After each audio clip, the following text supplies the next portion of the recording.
오늘 나눌 말씀은 로마서 1장 1절부터 17절의 말씀입니다. 오늘 우리가 나눌 말씀은 로마서입니다. 이 로마서는 사도 바울이 로마 교회 성도들에게 보낸 편지입니다. 편지라고 하는 것이 주로 아는 사람들이나 또 친구들과 이렇게 주고받는 것이 일반인데, 그런데 당시 사도 바울과 로마 교회 성도들은 한 번도 만난 적이 없는 상태입니다. 그냥 서로 이렇게 사모하는 마음은 가지고 있었죠. 오늘 우리가 읽은 여기 그 로마서 1장에 보면 이렇게 표현하고 있습니다. 어떠하든지 이제 하나님의 뜻 안에서 너희에게로 나아갈 좋을 길 얻기를 구하노라. 내가 너희 보기를 심히 원하는 것은 무슨 신령한 은사를 너희에게 나눠줘 너희를 견고케 하려 함이니, 이렇게 말하고 있습니다. 그리고 그동안 내가 여러 번 너희에게 가고자 한 것을 너희도 알기를 원한다, 이렇게 편지에 쓰고 있습니다. 그러니까 가고 싶었는데, 만나고 싶었는데 만나지 못한, 여러 가지 형편 때문에 만나지 못한 로마 교회 성도들에게 바울이 보낸 편지가 바로 이 로마서입니다. 이 로마 교회는 어떤 그 제자들이나 또는 사도들에 의해서 세워진 교회가 아닙니다. 스스로 구원받은 성도들이 모여서 세운 교회이죠. 그러니까 사도행전 2장에 보면 오순절 성령 강림 때 경건한 유대인들이 세계 각처에서 예루살렘으로 모였었습니다. 그때 당시 베드로가 전하는 예수 그리스도의 이름으로 전하는 복음을 듣고 많은 사람들이 구원받았는데, 성경은 그 수가 하루에 3,000이나 되었다라고 기록하고 있습니다.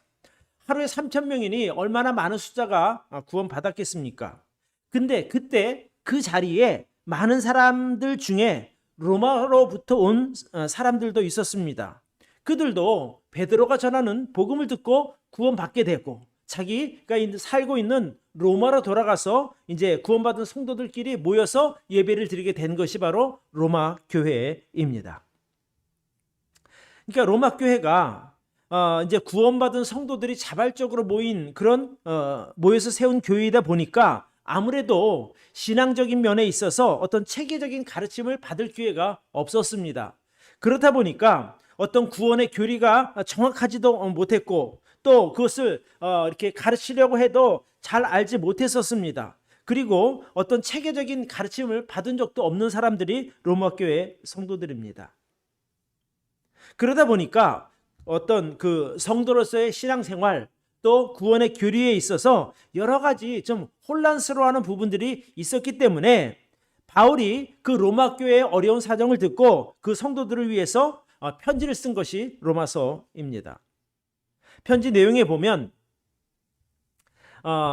죄가 무엇이고, 또 그 죄의 결과가 어떤지, 또 하나님의 구원 계획은 어떠한지, 또 성도들이 교회 생활은 어떻게 하고 가정 생활은 어떻게 하고 사회 생활은 어떻게 하는지 아주 16장에 걸쳐서 자세하게 기록하고 있습니다. 이 로마서는 바울이 그 3차 선교 여행 중인 그 AD 57년에 고린도라고 하는 곳에서 편지를 씁니다.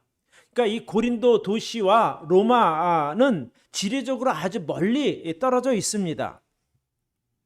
그러나 바울은 이 고린도와 로마라고 하는 어떤 지리적인 그 간극에도 불구하고 그 편지를 보내서 로마 교회 성도들을 돕고자 했던 것이죠.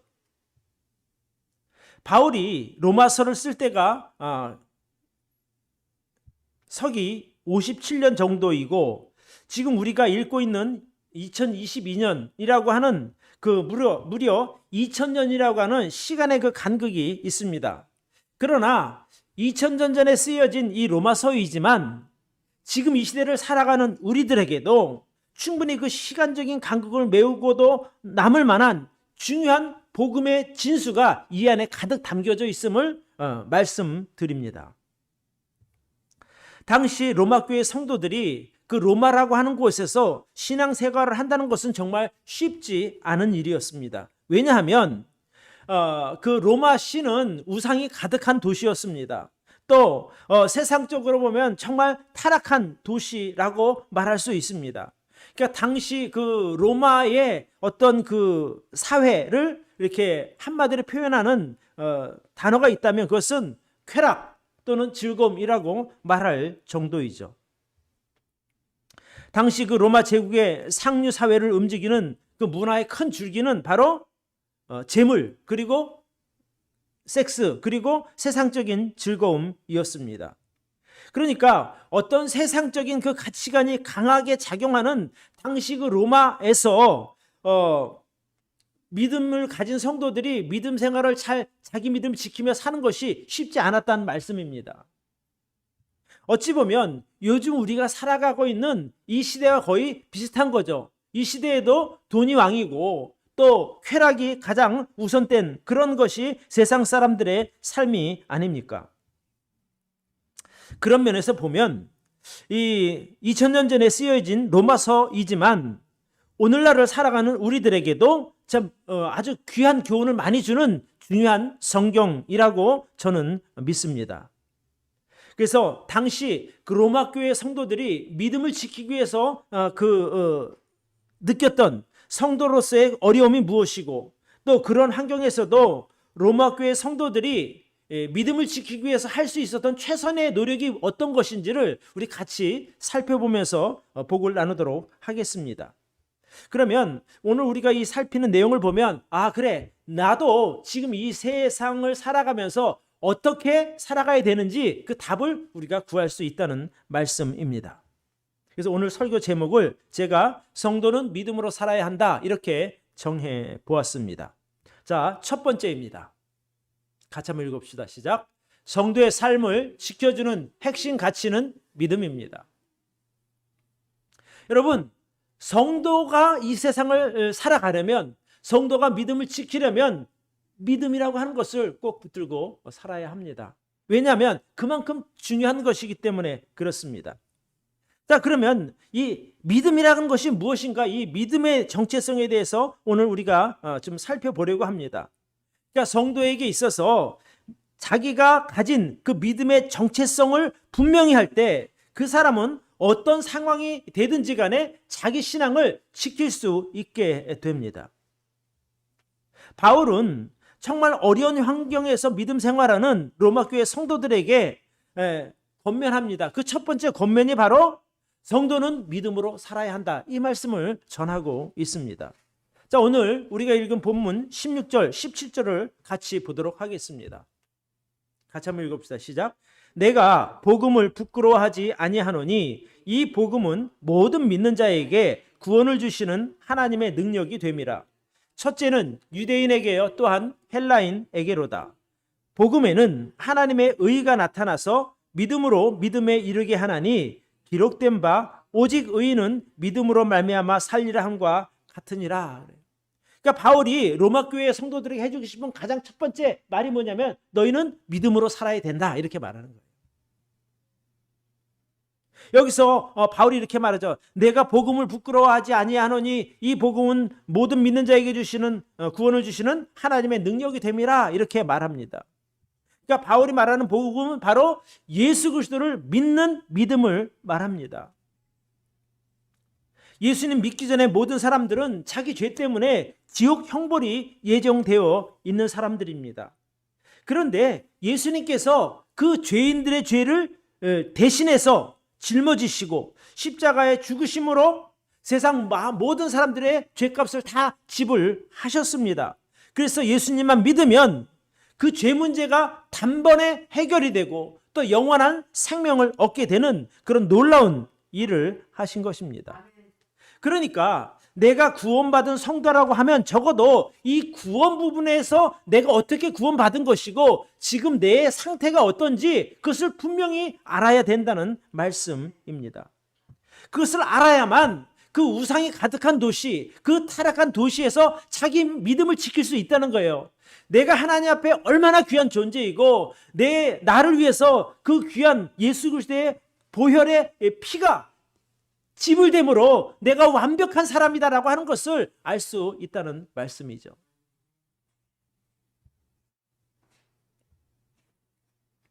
그러니까 지금도 마찬가지예요. 우리가 이 세상을 살아갈 때 내가 어떤 사람인지를 알아야 되는 거예요. 내가 얼마나 존귀한 사람인지, 내가 얼마나 가치 있는 사람인지 우리가 알면 함부로 살지 않을 수 있다는 말씀이죠.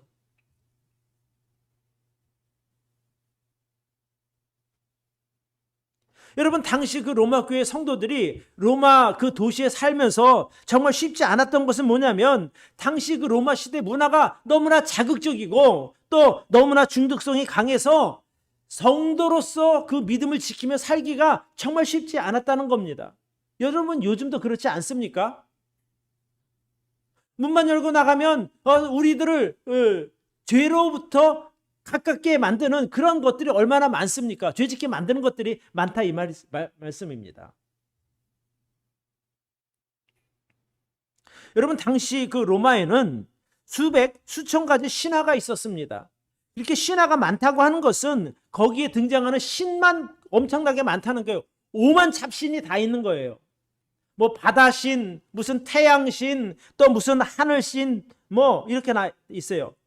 예를 들어서 바다의 신 하면 포세이돈이라는 신이 있었고, 하늘의 신 하면 제우스가 있고, 대지의 신은 데메테르가 있었고, 무직의 신은 이리스라고 하는 신이 있었고, 신비의 신은 데스포니아, 승리의 신은 니케, 사랑의 신은 에로스, 뭐 등등 그 수천 그 신들이 다 있으니 사람들이 다 그거 믿고 있단 말이에요. 그러니까 이 사람은 이 신 믿고 저 사람은 저 신 믿는 그런 그 사회 속에서 성도들이 나는 하나님 믿고 살아오고 나는 하나님밖에 안 믿어, 그 믿음을 지키는 것이 쉽지 않다, 이 말입니다. 그리고 간 데마다 죄 짓는 일이 너무나 많으니까 내 믿음 지키는 것이 정말 어려운 그런 장소에 로마 교회 성도들이 살고 있었던 것이죠. 그러니까 웬만한 강한 믿음을 가지고서는 믿음 지키는 것이 쉽지 않은 거예요. 요즘도 그렇지 않습니까? 우리가 이런 아주 그 타락한 세대에서 믿음을 지키며 사는 것이 쉽지 않아요. 실제로 그렇습니다. 그러니까 여러분들이 이런 그 시대에서 믿음을 지키고 살고 있다는 것은 정말 대단한 일이라 이것입니다. 그러니까 당시 바울이 로마 교회 성도들에게 했던 그 말씀, 성도는 믿음으로 살아야 한다, 그 말은 오늘 우리들에게도 적용이 되는 거예요. 아마 바울이 똑같이 그 얘기할 겁니다. 여러분, 믿음으로 사십시오.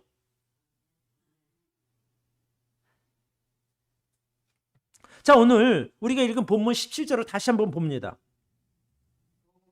예, 복음에는 하나님의 의가 나타나서 믿음으로 믿음에 이르게 하나니 기록된 바 오직 의인은 믿음으로 말미암아 살리라 함과 같으니라. 그러니까 너희는 오직 믿음을 붙들고 살아야 돼, 이 말을 하고 싶은 것이죠.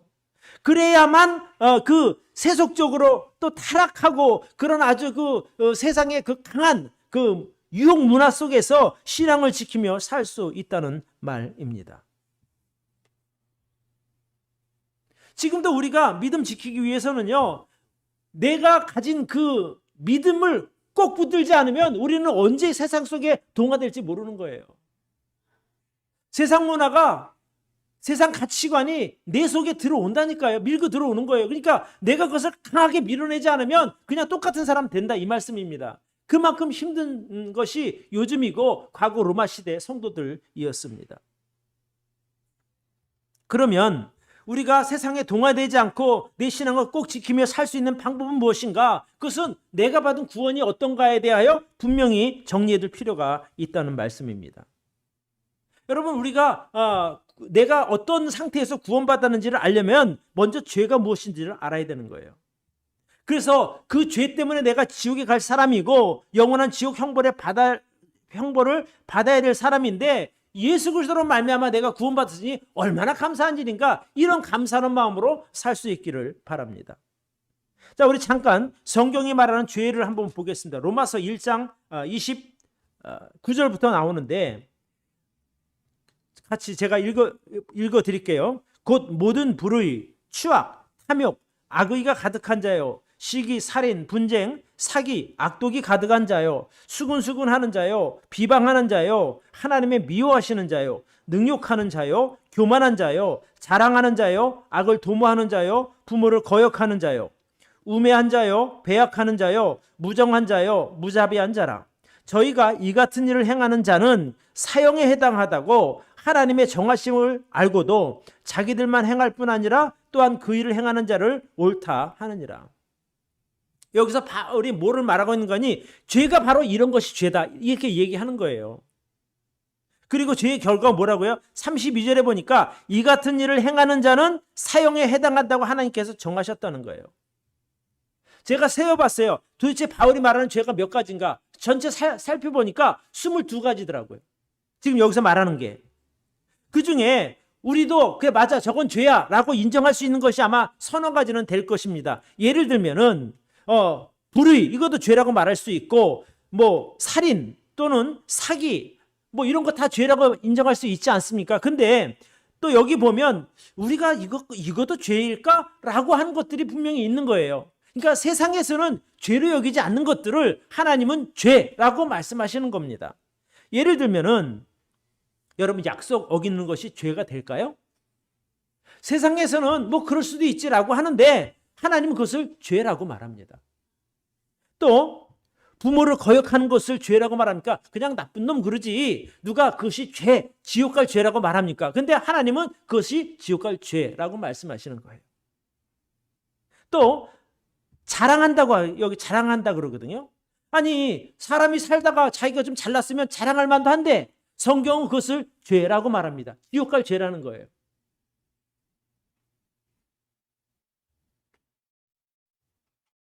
그러니까 당시 그 로마 사회에서는 죄로 여기지 않는 것을 하나님께서 죄라고 말씀하시니 성도들은 자기 삶을 정말 조심조심 할 수밖에 없겠죠. 야, 이것도 하나님이 죄라고 말하니 내가 이거 하면 안 되겠네라고는 기준이 설정된다 이 말입니다. 지금도 우리가 세상에 나갈 때는 뭐 그냥 다 그 조심하지 않으면 그들과 그냥 섞여 살 수밖에 없게 되거든요. 그러니까 내가 그런 지옥 갈 죄에서 건짐을 받은 구원받은 사람이구나 라는 것을 알게 되면 우리가 올바로 살게 되지 않겠습니까? 그래야 우리 신앙을 지켜갈 수 있다는 거예요. 그러니까 내가 세상 속에 나를 이렇게 던져놔도 그래도 그 중에 그래도 뭔가 좀 돋보이는 정말 하나님 믿는 사람다워 이 정도로 살아야 된다 이 말입니다. 그게 신앙을 지키며 사는 것이거든요. 근데 던져놨더니 이거 때가 다 죄가 많은데 그리스도인을 골라낼 수가 없을 정도로 때가 많이 묻은 그리스도인이라고 한다면 그 사람은 세상에 동화되고 만 거예요. 그래서 바울이 말하기를 너희가 오직 믿음으로 살아야 된다는 거예요. 그래야 너희 믿음을 지킬 수 있다라고 말하고 있는 것이에요. 여러분 믿음으로 사시기를 바랍니다. 네. 쉬우면 그렇게 하라는 것도 아니에요. 정말 힘든 거니까 너희 그 바울이 편지를 써서 그렇게 권면하는 것 아니겠습니까? 그러니까 당시 그 로마 교회 성도들이 진짜 조금만 방심하다가는 그냥 죄로 빨려 들어갈 수밖에 없는 그런 상황에서 믿음 생활을 하고 있었던 거예요. 정말 대단한 사람들이죠. 누가 교회를 세워서 요즘처럼 목사가 교회를 세워놓고 막 전도하고 이런 것이 아니라는 거예요. 어쩌다 보니 믿은 것이 아니라 정말 목숨 걸고 믿는 사람들이 로마 교회 성도들이었습니다. 그러니까 그런 상황에서 신앙의 정체성이 불분명하다가 보면 여러분 이단에 쉽게 빠지는 거예요. 요즘도 우리가 믿음, 구원에 대해서 분명하게 이렇게 알고 있지 않으면 옆집 사는 사람이 와서 우리 교회 한번 가봐. 우리 교회도 좋은 교회야. 그 데려가면 그냥 이단에 빠질 수도 있는 거예요. 왜? 이웃 사람이 설마 나를 속이겠어 하는데 그들은 작정하고 속이려고 하니까 속아 넘어갈 수밖에 없다니까요. 그래서 우리가 구원이 무엇인지를 분명히 알아야 되고 내가 가진 신앙에 대해서 이렇게 좀 정확하게 알고 있어야 이단에 빠지지 않을 수 있단 말이에요. 여러분 다 교회라고 다 좋다고 생각하지 마시기를 바라요. 가짜 교회가 얼마나 많은지 몰라요. 가짜 목사도 많은 거고. 이단 목사들이 가짜 목사지 누가 가짜 목사예요. 그러니까 2000년 전에 로마 교회 성도들이나 지금 이 시대를 살아가는 우리들이나 우리가 신앙을 잘 지키기 위해서는 바로 신앙의 정체성을 분명히 해야 합니다. 내가 받은 구원을 어떻게 받은 구원이고 내가 얼마나 가치 있는 사람이고 내가 정말 하나님 앞에 얼마나 기쁨을 주는 사람인지를 알면 함부로 안 살 수 있다는 거예요. 과거 로마 시대나 지금이나 거의 세상은 비슷해요. 그때도 돈이 최고였고 섹스가 최고였고 그다음에 세상적인 그 쾌락이 최고인 것처럼 지금도 똑같거든요. 지금 이 세상을 움직이는 그 문화의 주체가 무엇입니까? 인터넷이거든요. 유튜브고 페이스북 같은 그런 거란 말이에요. 그러니까 그 모든 산업들이 다 돈과 섹스로 이렇게 연결이 된 거예요. 그것이 아니면 밟으실 틈조차 없다는 겁니다. 그러면 그런 시대에 우리가 함께 지금 살아가는 우리들의 입장에서 신앙 정체성 없이는 그 견디기가 쉽지 않거든요.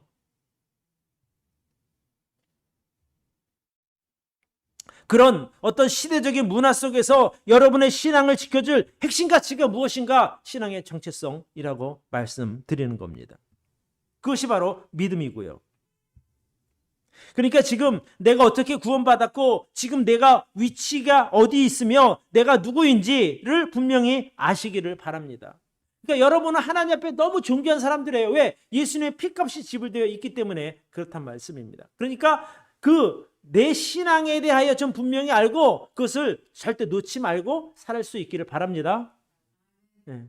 자, 두 번째.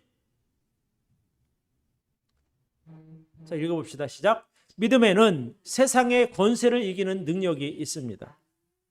우리가 믿음을 가지고 있다고 하는 것은 정말 대단한 능력을 붙들고 사는 것과 같습니다. 여러분, 믿음이 있는 성도는 세상을 부러워하지 않습니다. 왜? 자기 안에 하나님의 능력이 함께하니 세상이 부러울 리가 없는 것이죠. 믿음의 능력이라고 하는 것은 죄인을 구원하는 능력이요, 어려운 환경을 극복할 수 있는 능력이요, 세상을 이기는 능력입니다. 그러니까 우리가 세상이 아무리 좋게 보여도 그 속으로 빨려 들어가지 않을 수 있는 이유는 그것보다 더 좋은 그 어떤 신앙의 실체, 하나님 우리와 함께 하시니 우리가 빠지지 않을 수 있는 것이거든요. 진짜 내가 어떤 보물을 손에 딱 쥐고 있다면 그거 놓고 허접한 거 쥐겠어요? 그거 붙들면 되는 건데.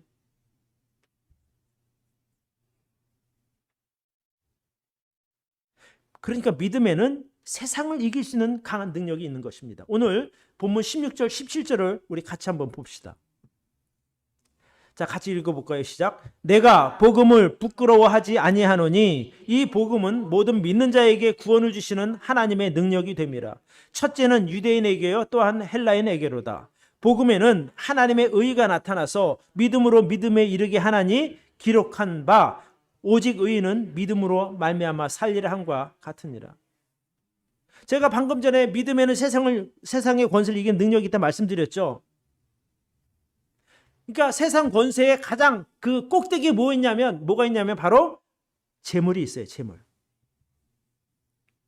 재물은 돈을 포함한 그 버금가는 가치 있는 것, 모든 것을 다 말해요. 돈, 건물, 뭐 땅, 모든 거 다. 금, 뭐 그림, 모든 거 다. 그게 이 세상을 움직이는 가장 맨 위에 있는 힘이란 말입니다. 그죠? 그런데 그것이 구원 갖다 줄 수 있나요? 안 된다는 거예요. 그런데 세상에서는 그 돈이나 재물을 가진 사람을 최고로 높여주는 거예요. 세상에서는 그렇잖아요. 돈 있는 사람이 최고 아니에요. 그렇죠? 근데 우리는 그렇게 생각하지 않는 거예요. 너희는 그렇게 인정해라. 나는 진짜 보물이 있다. 영원히 변하지 않는 그 보물이 내게 있다. 그러니까 세상을 우리가 부러워할 필요도 없고 세상에 머리 숙일 필요도 없다는 말씀입니다. 여기 바울이 그랬거든요. 내가 이 복음을 부끄러워하지 않는다는 거예요. 세상 사람은 돈 가지고 자랑하지만 우리는 구원이 있으니 그 구원 가지고 자랑하는 거예요. 부끄럽지 않은 겁니다. 돈이, 명예가, 그것이 바로 복음의 능력이요 믿음의 능력입니다. 세상에 나가 보십시오. 여러분, 그 어떤 높은 권력이나 많은 재산을 가진 사람들을 부러워할 뿐 아니라 그런 사람들 앞에 가면 허리가 저절로 숙여지는 게 딱 90도로 꺾인다니까요. 요즘 90도 더 꺾이고 완전 폴더처럼 꺾이더만요. 근데 세상적인 가치관으로 볼 땐 전혀 이상한 게 아니에요. 근데 우리는 구원받은 성도이니까 그럴 이유가 없는 것이죠. 우리 나중에 한번 보자. 네가 높은가 내가 높은가. 우리가 더 높죠, 당연히. 그러니까 부럽지 않다 이 말씀이에요. 뭐 믿으실 분은 믿고 나는 그래도 인정이 안 되라 그러면 못 믿는 것이에요. 근데 저는 그렇게 믿습니다.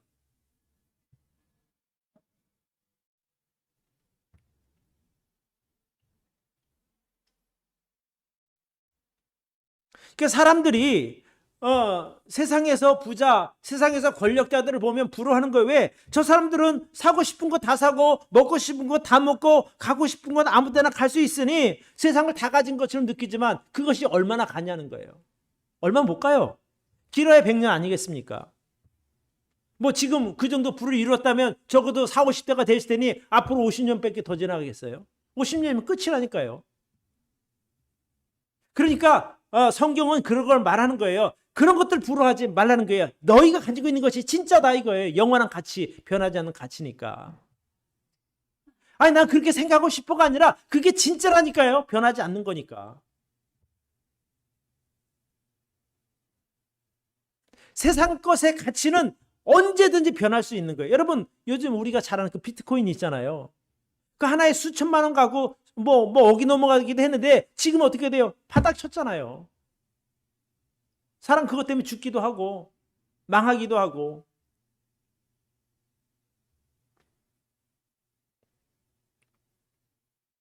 그래서 내가 어떤 분명한 믿음의 정체성을 가지고 있다면 우리는요 세상을 부러워할 일도 없지만 세상들이 우리에게도 별로 접근하지 않아요. 왜? 저 사람은 우리하고 그냥 다른 세계 사람이라고 아예 제껴 놓는다니까요.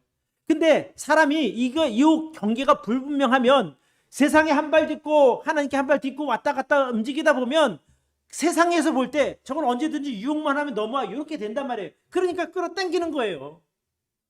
근데 나는 너희하고는 가까이 할 수가 없는 사람이라고 딱 그냥 칼질을 해버리면 더 이상 우리를 유혹하지도 않습니다. 그러니까 결국에는 내가 어느 위치에 서서 믿음을 딱 이렇게 내보이느냐가 되게 중요하다 이거예요.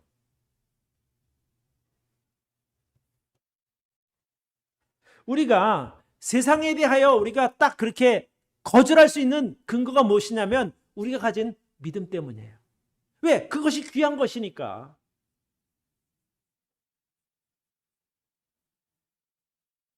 아니 저는 지금 실제로 내가 지금 대통령 부럽지 않고 재벌 부럽지 않은 거예요. 왜? 내가 가진 믿음이 이게 진짜라는 것을 알기 때문에.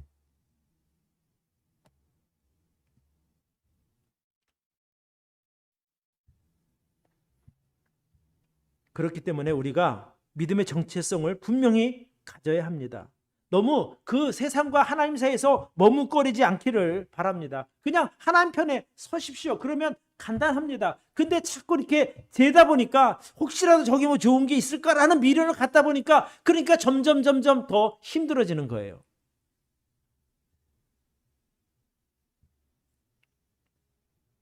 내가 예수님 복음 듣고 믿어서 구원받고 나니까 얼마나 좋아요. 그죠? 근데 구원받아서 여기 왔는데 저쪽을 보니까 저쪽도 좋은 것 같아. 그러니까 또 가갖고 이렇게 좀 뭔가 이렇게 끼우끼우 하다 보니까 맨날 흔들리는 거예요.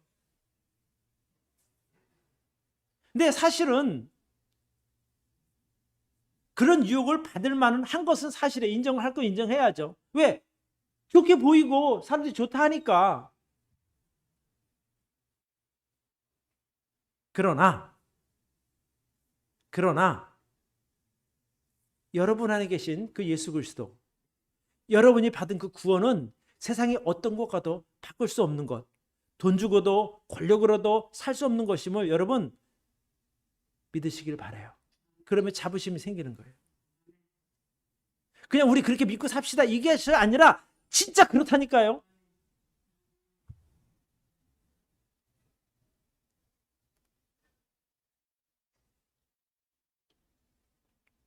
그러니까 우리가 그런 믿음만 갖고 있어도 우리는 세상에 대해서 넉넉하게 승리할 수 있는 것입니다. 우리 16절 말씀 한번 더 봅시다. 내가 복음을 부끄러워하지 아니하노니 이 복음은 모든 믿는 자에게 구원을 주시는 하나님의 능력이 됨이라. 부끄럽지 않습니다. 우리가 가진 믿음이.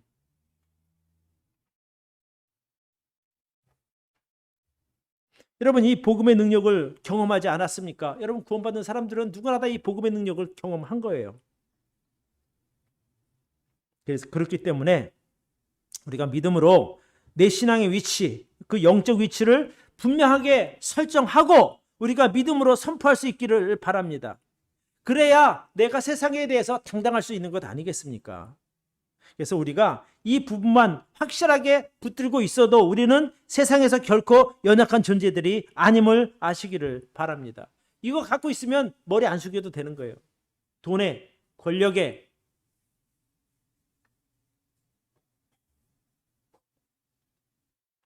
세 번째입니다.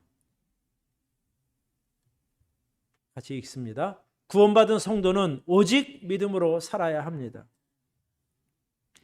어떤 믿음으로 살아야 되는가? 바로 살아있는 믿음으로 사는 겁니다. 이 시대가 요구하는 믿음은 죽은 믿음이 아닌 구원받은 성도의 살아있는 믿음입니다. 자, 17절을 보시기 바랍니다. 17절 같이 한번 읽습니다. 복음에는 하나님의 의가 나타나서 믿음으로 믿음에 이르게 하나니 기록된 바 오직 의인은 믿음으로 말미암아 살리라 함과 같으니라 이렇게 돼 있어요. 그러니까 의인의 믿음은 살아있는 믿음을 말합니다. 그냥 나 미국 구원 받은 것 같아 이런 것이 아니라 나는 구원 받았어. 그리고 그 믿음 안에서 살아가는 것이 살아있는 믿음이죠. 구원 받은 것은 저 그냥 광야에 갖다 이렇게 넣어놓고 내가 구원 받은 건지 안 받은 건지 애매하게 살지 마시고 정말 그것을 붙들고 늘 갈고 닦고 보고 기뻐하고 감사하며 사는 그 믿음이 살아있는 믿음입니다. 여기 보면 기록된 바 이렇게 돼 있죠. 이 말씀은 과거에 그 하박국 선지자가 이스라엘 백성들에게 전한 예언의 말씀입니다. 기원전 586년에 그 유다 왕국이 바벨론 제국에게 멸망을 당하게 됩니다. 당시 포로로 잡혀간 수많은 사람들이 있었습니다. 그러니 그들은 무려 70년 동안 포로 생활하니 모든 것이 다 포기한 상태겠죠. 처음에 하나님께서 약속하셨거든요. 야, 너희들 70년 있다가 다시 데리고 올게. 내 말 믿어. 이렇게 말씀하셨는데 백성들이 믿음이 그냥 정체성을 딱 붙들고 있었다면 그걸 붙들고 살았으면 괜찮은데 거기서 살다 보니 믿음이 많이 약해졌던 것 같아요. 그러니까 아이고 우리가 언제 고향으로 진짜 돌아가겠어? 이런 생각을 하는 거예요. 그때 하나님께서 그 하박국 선지자를 보내서 이렇게 말씀하시는 거예요. 이 묵시는 정한 때가 있나니 그 종말이 속히 이르겠고 결코 거짓되지 아니하리라. 비록 더딜지라도 기다리라. 지체되지 않고 정령 응하리라. 내가 너희에게 약속한 너희를 다시 데리고 예루살렘으로 데려오겠다는 그 약속은 반드시 이루어진다. 좀 멀리 있는 것 같지만 조금만 참고 기다려. 참고 기다릴 수 있으니 내가 다시 반드시 이루어줄게 라고 말씀하고 있는 것이죠. 그러니까 당시 백성들이 자기들의 현실을 보면 우리 인생 끝났어라고 생각했는데 하나님은 아니 아직 안 끝났어. 내가 반드시 너희를 다시 그 포로 생활에서 건져내서 예루살렘으로 되돌아오게 만들어줄게 약속하시는 그 말씀이거든요. 그러면서 하는 말이 오직 의인은 너희가 구원받은 것이 분명하다면 너희가 믿음으로 견딜 수 있으니 믿음으로 살아라 이 말씀이에요. 그 말씀을 지금 바울이 갖다가 쓰는 거죠. 그래서 오직 의인, 구원받은 성도는 믿음으로 살아야 하는 겁니다. 어떤 믿음? 하나님의 약속을 믿는 믿음, 하나님이 귀하다고 여기는 그것을 나도 귀한 것으로 여기는 그 믿음입니다. 그래서 성도가 살아있는 믿음을 가졌다고 하는 것은 온전히 하나님을 믿는 믿음입니다. 그러니까 하나님께서 성경에 약속하신 걸 나는 100% 이루어질 것으로 신뢰하는 그 믿음이죠. 성경에 보면 바로 아브라함이 그런 사람이거든요. 아브라함이. 그러니까 아브라함은 바랄 수 없는 중에 하나님의 약속을 믿은 사람이에요. 예를 들어서 지금 당시 아브라함의 나이가 99세였어요. 근데 하나님께서 오셔갖고 야, 너 내년에 아들 낳을 거야. 이렇게 말한 거예요. 우리 김순영 모치님 내년에 아들 낳을 거야. 그러면 그 뭐 웃으시잖아요. 그죠? 아니 우리 성무수 모친도 마찬가지예요. 내년에 아들 낳을 거예요. 그러면 웃음소리밖에 안 나오는 거죠. 근데 아브라함이 아멘 그랬단 말이에요. 거기서 내 하나님 말씀대로 될 줄 믿습니다 그랬는데 진짜 그 다음에 아들이 태어났어요. 그것이 이삭이잖아요. 그래서 성경이 뭐라고 말하는 거니? 아브라함은 바랄 수 없는 중에 바랬다는 거예요. 어떻게? 하나님의 약속을 하셨기 때문에 믿었다 그 말이거든요. 그러니까 이 성경에 있는 모든 하나님의 약속은 약속하시고 다 이루어졌어요. 근데 아직 이제 이루어지지 않은 것이 있는데 그것은 먼 훗날에 이루어질 것이니 언제인지 모르지만 예수님이 다시 오신다 하셨으니 그분은 반드시 다시 오실 것이라 이 말이죠. 그러니까 그것을 믿는 거예요. 성경이 약속한 그것, 내가 네 죄 다 용서해 줄게, 아멘, 믿는 것이고, 내가 다시 너 데리러 올게, 아멘. 그러면 내가 너 영원히 살게 해줄게, 아멘. 그 약속을 믿는 믿음이란 말이에요. 그래서 구원받은 성도는 오직 믿음으로 사는 거예요. 세상에 아무리 좋은 것이 많아도 그 힘으로 사는 게 아니라 하나님의 약속을 믿는 믿음으로 살아야 된다니까요. 그러니까 내 형편과는 관계없이 하나님의 약속은 여전히 살아있으니 나 그 약속 붙들고 살아갈래. 이것이 바로 살아있는 믿음이에요.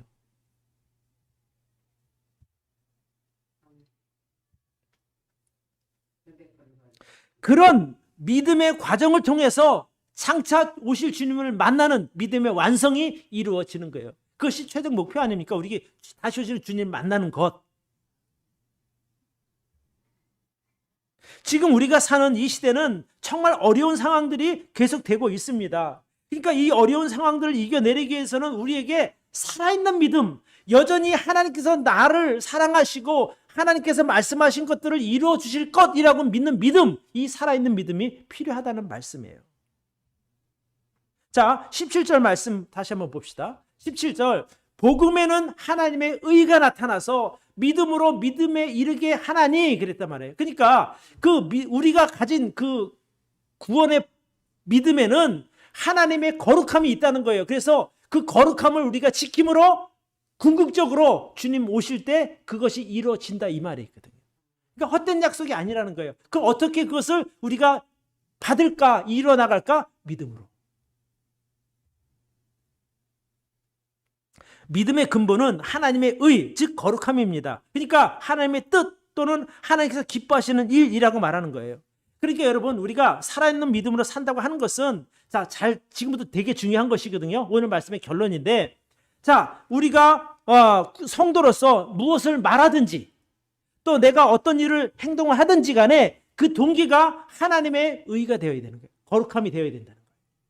그러니까 예를 들어서 내가 어떤 말을 할 때 그 말하는 동기가 내 유익이라든가 어떤 다른 일을 이루기 위해서 말하라는 것이 아니라 하나님의 거룩함, 하나님께서 기뻐하시는 일을 이루기 위한 그 말을 하라는 거예요. 그러니까 내가 저거를 어떻게 잘 설득해서 그런 욕심하지 말고 정말 내가 이 말을 하는 것을 통해서 하나님께서 기뻐하시는 일이 이루어지면 난 좋겠다. 그거예요. 또 내가 어떤 일을 하더라도 그 동기가 내가 이 일을 하면 하나님이 기뻐하실까? 이거를 먼저 생각하라는 거예요. 내가 이거 하면 목사님이 좋아하실까? 이거 말고 내가 이걸 하면 내 남자친구가 좋아할까? 이거 말고 내가 이 일을 하면 하나님이 기뻐하시고 하나님의 일을 하는 걸까라는 것을 먼저 생각하자는 거예요. 교회를 위한 일이 그런 일이고 복음을 전하는 일이 그런 일이고 우리가 이 주 안에 성도를 섬기는 일이 바로 그런 일 아니겠습니까? 그러니까 내가 교회 안에서 어떤 일에 대해서 헌신을 한다 이거예요. 그러면 내가 이거를 통해서 나를 드러내는 것이 아니라 내가 이 섬기는 것을 통해서 하나님의 나라가 넓어지든지 교회가 든든히 서든지 예수님의 이름이 높여지는 그것이 바로 믿음으로, 살아있는 믿음으로 움직이는 것입니다. 그래서 믿음이 동기가 돼서 움직이는 것, 이것이 살아있는 믿음입니다. 근데 아무리 사람들이 볼 때 크고 위대한 일인 것처럼 보일지라도 그 일을 시작하는 동기가 자기 의를 나타내거나 어떤 자기 유익을 위한 것이라면 그것은 믿음으로 하는 것이 아니거든요. 왜? 자기 위해서 하는 건데 무슨 믿음이에요 그게. 그래서 우리가 무슨 말을 하든 어떤 일을 하든 간에 먼저 하나님을 먼저 생각하시고 움직일 수 있기를 바랍니다. 말 한마디를 해도 하나님을 염두에 두고 말씀하셔요. 그것이 바로 살아있는 믿음으로 사는 것입니다. 그래서 우리가 예수님의 그 십자가 은혜로 구원받은 사실이 분명하다면 우리는 오직 믿음으로 사는 사람들이 되어야 할 줄로 믿습니다. 예. 그 믿음을 통해서 믿음의 궁극적인 그 목적지인 영원한 하나님 나라로 우리가 들어갈 수 있게 된다, 이 말씀입니다. 자, 오늘 1장 17절 말씀 한 번만 더 읽고 오늘 설교를 마치도록 하겠습니다. 자, 큰 소리로 한번 읽어봅시다. 시작. 복음에는 하나님의 의가 나타나서 믿음으로 믿음에 이르게 하나니 기록된 바 오직 의인은 믿음으로 말미암아 살리라 함과 같으니라. 여러분, 믿음으로 삽시다. 네, 기도하겠습니다.